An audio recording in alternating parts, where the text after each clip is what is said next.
صدر علی وقار، اساتذہ اکرام اور میرے پیارے ساتھیوں، السلام علیکم ورحمۃ اللہ وبرکاتہ۔ آج ہم سب الوداعی تقریب کے لیے یہاں جمع ہوئے ہیں۔ الوداع کے معنی غم کے اور ساتھ ہی ساتھ خوشی کے بھی۔ غم کے اس لیے کہ آج ہم اس اسکول میں جہاں پر ہم نے تقریباً 12 سال تعلیم حاصل کی، اس اسکول کو آج ہم رخصت کرنے والے ہیں۔ اور خوشی کے اس لیے کہ آج ہم اپنی منزل کو پانے کے لیے ایک قدم نئے ادارے میں رکھنے والے ہیں۔ معزز سامعین، آج بھی ہمیں وہ دن بہت اچھی طرح ذہن نشین ہوتا ہے کہ آج سے تقریباً 12 سال قبل اس اسکول میں ہم نے اپنا پہلا قدم رکھا تھا، اور یہاں کے اساتذہ کرام نے ہمیں پیار اور شفقت سے پڑھایا، اور انہی اساتذہ کرام کی محنت، پیار و شفقت اور ہماری کردار سازی کے لیے کی گئی سختیوں کی وجہ سے آج ہم اس قابل ہوئے کہ اس مجمع میں اور انہی قابل اساتذہ کرام کی موجودگی میں ہم اپنی بات کہہ رہے ہیں۔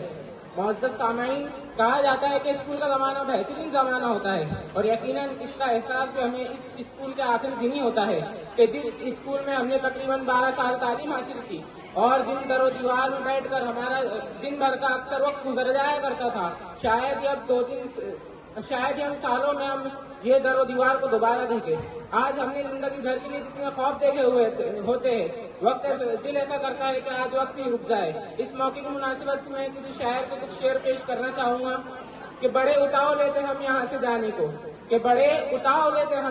جانے کو، زندگی کا اگلا پڑاؤ پانے کو، مگر نہ جانے کیوں آج یہ خیال آتا ہے کہ وقت کے روک دینے کو دل چاہتا ہے، اور پہلے جن باتوں پر رویا کرتے تھے آج ان پر ہنسی آتی ہے، اور نہ جانے ان پلوں کی یاد بہت ستاتی ہے۔ معزز سامعین، 10ویں ہماری زندگی کا ایک ٹرننگ پوائنٹ ہے۔ یہاں سے ہم 10ویں امتحان دینے کے بعد ہم سب جدا ہو جائیں گے۔ کوئی سائنس میں جائے گا تو کوئی کامرس لے گا، کوئی ڈپلوما کرے گا تو کوئی ITI کرے گا، اور کوئی انجینئرنگ فیلڈ میں جائے گا۔